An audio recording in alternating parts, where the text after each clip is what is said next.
ముంబైలో జరిగిన కత్తిపోట్ల ఘటనలో గాయపడిన నటుడు సైఫ్ అలీ ఖాన్ది చాలా హై ప్రొఫైల్ నేపథ్యం. రాజ కుటుంబం వారసత్వం, సెలబ్రిటీ తల్లిదండ్రులు. సైఫ్ అలీ ఖాన్ కూడా స్వయంగా నటుడు. అలాగే సతీమణి హీరోయిన్. సతీమణి అంటే కరీనా కపూర్. ప్రస్తుతానికి సైఫ్ అలీ ఖాన్ ఆస్తుల విలువ 1200 నుంచి 1500 కోట్ల వరకు ఉంటుందని CNBC టీవీ 18 కథనంలో కూడా పేర్కొంది. ఒక్కొక్క సినిమాకి ప్రస్తుతానికైతే సైఫ్ అలీ ఖాన్ 15 కోట్ల పైగానే ఛార్జ్ చేస్తున్నాడు. అదే వాణిజ్య ప్రకటనలకైతే 1 కోటి నుంచి 2 కోట్ల వరకు తీసుకుంటాడు. 2022లో ఆయన ఫోర్బ్స్ పత్రికతో మాట్లాడుతూ తన ఇన్వెస్ట్మెంట్ ఫిలాసఫీ, వాస్తవికతను వెల్లడించాడు. నేను ఏ ప్రాంతంలో అయితే ఉండాలనుకుంటానో ఆ ప్రాంతంలో మాత్రమే ఇల్లులు కొంటాను. నేను ఏ ప్రాంతంలో ఉండదలుచుకోలేదో లేదా ఆ ప్రాంతంలో నేను ఉండలేను అనుకున్నప్పుడు ఆ ప్రాంతంలో ఎటువంటి ఇల్లులు కొనను అని కూడా చెప్పాడు. అంటే దీన్ని బట్టి సైఫ్ అలీ ఖాన్ వద్ద ఖరీదైన ప్రదేశాల్లో ఇల్లు, వాటిపై అద్దెల ఆదాయం ఉన్న విషయం మనకు అర్థమవుతుంది. కాకపోతే కొన్నిసార్లు నష్టపోయినట్లు కూడా చెప్పాడు సైఫ్ అలీ ఖాన్. దాదాపు 12 సంవత్సరాల క్రితం ఒక బిల్డర్ ప్రాపర్టీని అప్పగించకపోవడంతో 40 కోట్ల రూపాయలు నష్టపోయినట్లు కూడా ఆ ఇంటర్వ్యూలో వెల్లడించాడు. అంతేకాదు తన తొలి రోలెక్స్ వాచ్ను ఇంటి నుంచి దొంగలు చోరీ చేసినట్లు కూడా చెప్పాడు. ఆ వాచ్ దాదాపు 26 ఏళ్ల క్రితం నాటిదని వెల్లడించాడు. వారి పూర్వీకుల నుంచి కూడా వస్తుందని కూడా చెప్పాడు. సైఫ్ సంపన్న వారసత్వానికి పటౌడీ ప్యాలెస్గా పేరున్న గురుగ్రామ్లోని ఇబ్రహీం కోటి చిహ్నంగా నిలుస్తుంది. 1935లో ఈ సుందర భవనం నిర్మాణం పూర్తి చేసుకుంది. సైఫ్ అలీ ఖాన్ పూర్వీకులు పటౌడీ సంస్థానం నవాబులు. ఆయన తాత నవాబ్ ఇఫ్తిఖార్ అలీ ఖాన్ దీనిని తన భార్య బేగం ఆఫ్ భోపాల్కు బహూకరించేందుకు 10 ఎకరాల విస్తీర్ణంలో నిర్మించాడు వాళ్ళ తాత. దీనిలో 7 పడక గదులున్నాయి. దీని విలువ దాదాపు 800 కోట్ల రూపాయలు ఉంటుంది. సైఫ్ తండ్రి టీమిండియా మాజీ ఆటగాడు దివంగత మన్సూర్ అలీ ఖాన్ పటౌడీ. బహుశా చాలా మందికి తెలియకపోయి ఉండొచ్చు. తల్లి సినిమా నటి షర్మిలా ఠాగూర్. ఈ ప్యాలెస్లోనే వీర్ జారా, ఈట్ ప్రే లవ్ వంటి సినిమాలను షూట్ కూడా చేశారు. సైఫ్ అలీ ఖాన్ తన భార్య సినీ నటి కరీనా కపూర్తో కలిసి ముంబైలోని సద్గురు శరణ్లోని విలాసవంతమైన ఇంట్లో నివసిస్తున్నాడు. అంతకుముందు బాంద్రాలోని ఫార్చ్యూన్ హైట్స్లో కొన్నాళ్ళు నివాసం ఉన్నాడు. ప్రస్తుతం సైఫ్ ఉంటున్న ఇంటి విలువ 60 కోట్ల వరకు ఉంటుందని అంచనా. సైఫ్ అలీ ఖాన్కి అలాగే కరీనా కపూర్ జంటకి స్విట్జర్లాండ్లోని గస్టార్డ్ ప్రాంతంలో విలాసవంతమైన చెక్క ఇల్లు కూడా ఉంది. దాని విలువ కూడా దాదాపు 30 నుంచి 40 కోట్ల వరకు ఉంటుంది. సైఫ్ కార్ల కలెక్షన్లో బెంజ్ ఎస్ క్లాస్కు చెందిన S350D, ల్యాండ్ రోవర్ డిఫెండర్ 110, ఆడి Q7, జీప్ రాంగర్ల వంటి కార్లు ఎన్నో ఉన్నాయి. ఇక సైఫ్ అలీ ఖాన్ వ్యాపార సామ్రాజ్యాన్ని విషయానికి వస్తే సైఫ్ తన కుటుంబ వారసత్వం నుంచి ప్రేరణ పొంది 2018లో ఓ విలాసవంతమైన దుస్తుల బ్రాండ్ను కూడా ప్రారంభించాడు. ఆ తర్వాత కాలంలో పర్ఫ్యూమ్స్, ఫుట్వేర్, హోమ్ డెకార్ వంటి రంగాలకు దానిని విస్తరించాడు. బెంగళూరులో దీనికి సంబంధించిన తొలి స్టోర్ను 2022లో ప్రారంభించాడు. ఆ తర్వాత ముంబై, గోవాలలో కూడా అవుట్లెట్లను తెరిచాడు. సైఫ్ తండ్రి దివంగత నవాబ్ అలీ ఖాన్ పటౌడీ టీమిండియా క్రికెటర్. ఆయన కొన్నాళ్ళు జట్టుకు నాయకత్వం కూడా వహించాడు. తండ్రి మీద ఉన్న అభిమానంతో సైఫ్ అలీ ఖాన్, కరీనా కపూర్లు టైగర్స్ ఆఫ్ కోల్కతా అనే ఇండియన్ స్ట్రీట్ ప్రీమియం లీగ్ జట్టును కూడా కొనుగోలు చేశారు. 2024 మార్చిలో ఆ జట్టు ఛాంపియన్షిప్లో విజయం సాధించింది కూడా. సైఫ్ అలీ ఖాన్ తండ్రి మరణించిన తర్వాత పటౌడీ సంస్థాన తదుపరి నవాబుగా సైఫ్ అలీ ఖాన్ని ప్రకటించారు. ప్రస్తుతం సైఫ్ అలీ ఖాన్ పటాడీ నవాబుగా కొనసాగుతున్నాడు.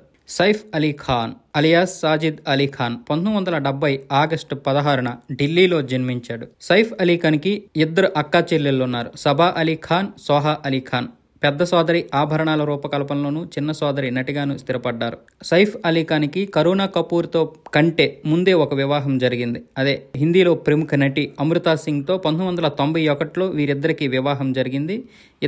వీళ్ళకి 2 కొడుకులు కూడా. 2004లో వీరిద్దరూ కూడా విడాకులు తీసుకున్నారు. ఆ తర్వాత 2012లో ప్రముఖ బాలీవుడ్ నటి కరీనా కపూర్ని అయితే వివాహం ఆడాడు సైఫ్ అలీ ఖాన్. సైఫ్ అలీ ఖాన్ 2009లో హీరోగా అరంగేట్రం చేశాడు. నటించిన సినిమాలు చాలా తక్కువే కానీ పేరైతే మంచిగా సంపాదించాడు. 2009లో లవ్ ఆజ్కల్తో తన సినీ కెరియర్ని మొదలుపెట్టి agent Vinod, cocktail, Goa gone, Bunty aur Babli 2 వంటి సినిమాల్లో హీరోగా నటించాడు. అలాగే తానాజీ, ఆదిపురుష్, విక్రమ్ దేవ, దేవర వంటి సినిమాల్లో క్యారెక్టర్ ఆర్టిస్ట్గా నటించాడు. ఈ మధ్య తెలుగులో వచ్చినటువంటి దేవర సినిమాలో సైఫ్ అలీ ఖాన్ విలన్గా నటించి మంచి పేరు కూడా సంపాదించాడు. ఇద్దరు కూడా జూనియర్ ఎన్టీఆర్, సైఫ్ అలీ ఖాన్ ఇద్దరు కూడా మంచి స్నేహితులయ్యారు. అందుకే సైఫ్ అలీ ఖాన్కి జరిగినటువంటి ఈ ఘటన తెలిసి జూనియర్ ఎన్టీఆర్ వెంటనే షాక్కు గురయ్యి తర్వాత వివరాలన్నీ తెలుసుకొని ఆయనకి ధైర్యాన్ని అయితే చెప్పడం జరిగింది కుటుంబ సభ్యులకి. ప్రస్తుతానికైతే సైఫ్ అలీ ఖాన్ దగ్గర ఉన్నటువంటి అన్ని ఆస్తుల విలువ, అంటే సైఫ్ అలీ ఖాన్, కరీనా కపూర్ ఆస్తుల విలువ కలిపితే 3,100 కోట్ల రూపాయలు ఉన్నట్లుగా అంచనా. సైఫ్ అలీ ఖాన్ ఇంట్లో ఈ రోజు తెల్లవారుజామున 2:30 ఆయనపై దాడి జరిగింది. నిజానికి ఒక గుర్తు తెలియని దుండగడైతే ఆయన ఇంట్లోకి చొరబడి కత్తితో దాడి చేశాడు. ఈ ఘటనలో సైఫ్ అలీ ఖాన్ గాయపడగా కుటుంబ సభ్యులు వెంటనే ఆసుపత్రికి తరలించారు.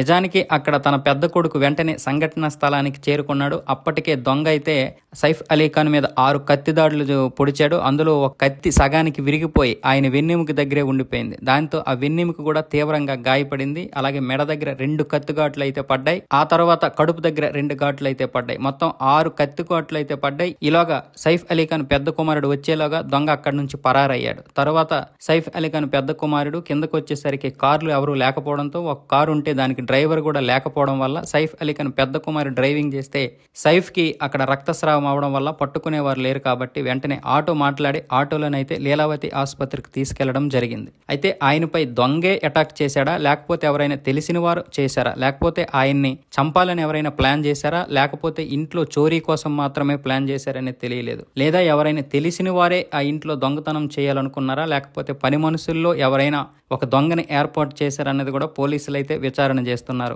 గురువారం తెల్లవారి 2:30 ఈ ఘటన జరిగింది. దొంగ అగ్ని ప్రమాదం జరిగినప్పుడు వినియోగించే మెట్ల ద్వారా వచ్చినట్లు తెలుస్తోంది. పోలీసులు అయితే ప్రథమ విచారణలో తెలుసుకున్నారు. అలాగే 5 పని మనుషులపైన కూడా అనుమానాలు వ్యక్తం చేస్తున్నారు. ఈ 5 పని మనుషులను కూడా విచారిస్తూ వాళ్ళ కస్టడీలోనే ఉంచుకున్నారు పోలీసులు. అయితే వీళ్ళని పోలీస్ స్టేషన్కి తీసుకెళ్లలేదు. వాళ్ళ ఇంట్లో మాత్రమే హౌస్ అరెస్ట్ చేసి అక్కడ విచారిస్తున్నారు. ఎవరూ కూడా బయటికి వెళ్ళడానికి వీలు లేదని కూడా హుకుం జారీ చేశారు. ప్రస్తుతానికి ఆ దొంగ ఎవరు, ఎలాంటి వాడు అనే దానికోసం 10 బృందాలు అయితే దొంగ కోసం అయితే వెతకడం జరుగుతోంది. ప్రస్తుతం సైఫ్ అలీ ఖాన్కి లీలావతి ఆసుపత్రిలో శస్త్రచికిత్స జరిగింది. ఈ విషయంపై అభిమానులు కానీ మీడియా కానీ సంయమనం పాటించాలని కూడా కుటుంబ సభ్యులైతే కోరారు. ఇది పోలీస్ కేసుకు సంబంధించిన వ్యవహారం కాబట్టి పరిస్థితిపై ఎప్పటికప్పుడు అప్డేట్ చేస్తామని కూడా కుటుంబ సభ్యులైతే చెప్పడం జరిగింది. ఇప్పటికే చోరీతో పాటు హత్యాయత్నానికి సంబంధించిన పలు సెక్షన్ల కింద దొండగడపై పోలీసులు కేసు నమోదు చేశారు. కానీ ఈ దాడికి 2 గంటల ముందు సీసీటీవీ ఫుటేజీలో సైఫ్ నివసిస్తున్న హౌసింగ్ సొసైటీలోకి ఎవరూ ప్రవేశించిన దృశ్యాలైతే కనిపించలేదని పోలీసు ఉన్నతాధికారి అయితే వెల్లడించారు. అలాగే దొండగడ దాడిలో సైఫ్తో పాటు అతడి బృందంలోని మహిళ కూడా గాయపడిందని పోలీసులు అయితే తెలిపారు. ఆమెకి స్వల్ప గాయాలయ్యాయి. వాళ్ళ ఇంట్లో పనిచేసే ఒక పని ఆవిడ. ప్రస్తుతానికి ఆవిడకి కూడా చికిత్స చేసి ఆమెనైతే డిశ్చార్జ్ చేశారు. కొంతమందిని మాత్రం పోలీసులు అయితే అదుపులోకి తీసుకొని ప్రశ్నిస్తున్నారు. ఏదేమైనా సరే సైఫ్ అలీ ఖాన్ లాంటి ఒక నటుడికి ఇలా జరగడం దురదృష్టకరం. ఎవరైనా సరే తప్పు చేస్తే వారికి శిక్ష పడాల్సిందే. సైఫ్ అలీ ఖాన్ తొందరగా కోలుకోవాలని మనం కూడా మన కంట్రీ థాట్ ఛానల్ నుంచి కోరుకుందాం.